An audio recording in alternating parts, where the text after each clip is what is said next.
महाराष्ट्र के लातूर में 103 किसानों की पुश्तैनी जमीन पर वक्फ बोर्ड ने किया दावा, किसानों को भेजा नोटिस। किसानों में डर का माहौल। किसानों की जमीन पर वक्फ बोर्ड के दावे पर बीजेपी नेता योगेश सागर बोले, ये तत्कालीन कांग्रेस सरकार का पाप है। वक्फ बोर्ड को अतिरिक्त शक्तियां देकर उन्होंने ये काम किया। लातूर में किसानों की जमीन पर वक्फ बोर्ड के दावे पर बोले महाराष्ट्र बीजेपी अध्यक्ष बावनकुले, सरकार इस मामले में तुरंत कार्रवाई करे, वक्फ बोर्ड की बदमाशी बंद हो, मामले की जांच हो और किसानों को इंसाफ मिले। ममता बनर्जी के इंडिया गठबंधन का नेतृत्व करने वाले बयान पर भड़की कांग्रेस, कहा गठबंधन को लीड कौन करेगा यह सार्वजनिक तौर पर डिस्कस नहीं किया जा सकता। सीएम ममता बनर्जी ने इंडिया गठबंधन का नेतृत्व करने की जताई इच्छा, कहा एक मौका मिलने पर गठबंधन का नेतृत्व करने के लिए तैयार हूं। ममता बनर्जी के बयान का समाजवादी पार्टी ने स्वागत किया, कहा ममता और सक्रिय होती हैं तो कांग्रेस को स्वागत करना चाहिए। ममता बनर्जी के बयान का शरद पवार ने भी समर्थन किया, बोले उनमें इंडिया अलायंस का नेतृत्व करने की क्षमता है, उन्होंने कई लोगों को खड़ा किया, उन्हें ऐसा कहने का हक है। शिवसेना यूबीटी के सांसद संजय राउत ने बीच बचाव की कोशिश की, कहा इस बारे में ममता से कोलकाता जाएंगे, बात करेंगे।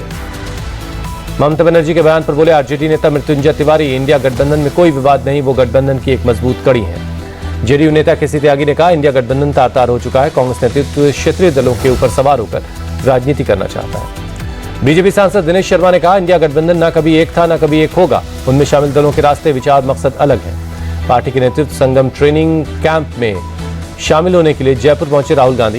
एयरपोर्ट पर अशोक गहलोत, प्रदेश अध्यक्ष डोटासरा समेत कई नेताओं ने उनका स्वागत किया। सीएम योगी ने प्रयागराज में महाकुंभ में आने वाले लोगों के लिए जन आश्रय स्थल और सर्किट हाउस में खोया पाया केंद्र की शुरुआत की। यूपी के मंत्री अनिल राजभर और सतीश चंद्र शर्मा ने ओडिशा के सीएम मोहन चरण मांझी से मुलाकात की, प्रयागराज में होने वाले महाकुंभ का न्योता दिया। न्योते में सीएम योगी की तरफ से पवित्र गंगा जल भरा हुआ कलश भेजा गया है और इसके साथ निमंत्रण पत्र है। अकाली नेता सुखबीर सिंह बादल ने श्री फतेहगढ़ साहिब गुरुद्वारे में सेवादारी की, अकाल तख्त ने सुनाई है धार्मिक सजा, अमृतसर के स्वर्ण मंदिर में भी कर चुके हैं सेवादारी।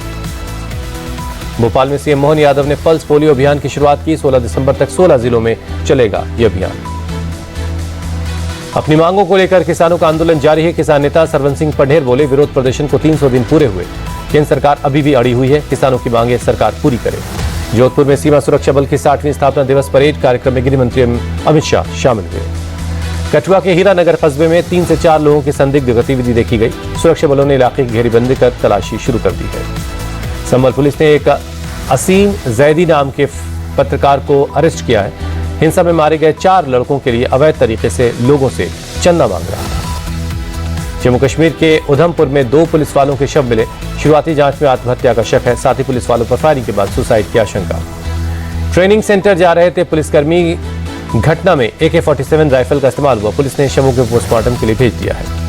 लखनऊ के Husainganj metro station, Charbagh station और आलमबाग में बम की सूचना मिलने के बाद एक्शन में पुलिस, सभी जगहों पर बम निरोधक दस्ते के साथ जांच की गई। जांच के बाद झूठी निकली खबर, एक कॉलर ने 112 नंबर पर फोन करके दी थी सूचना।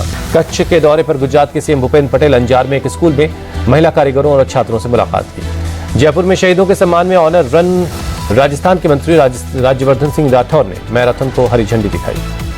मुंबई में WNC नेवी हाफ मैराथन का आयोजन हुआ, बड़ी संख्या में लोग शामिल हुए।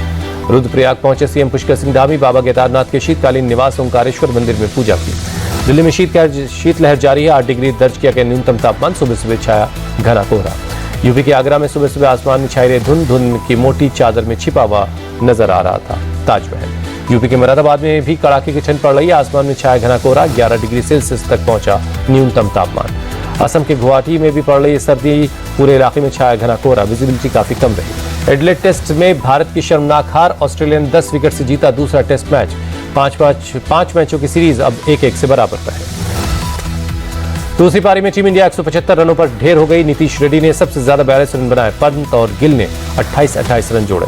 ऑस्ट्रेलिया की तरफ से दूसरी पारी में कप्तान पैट कमिंस ने सबसे ज्यादा 5 विकेट लिए, स्टार्क ने 2 और बोलैंड ने 3 बल्लेबाजों को ढेर किया।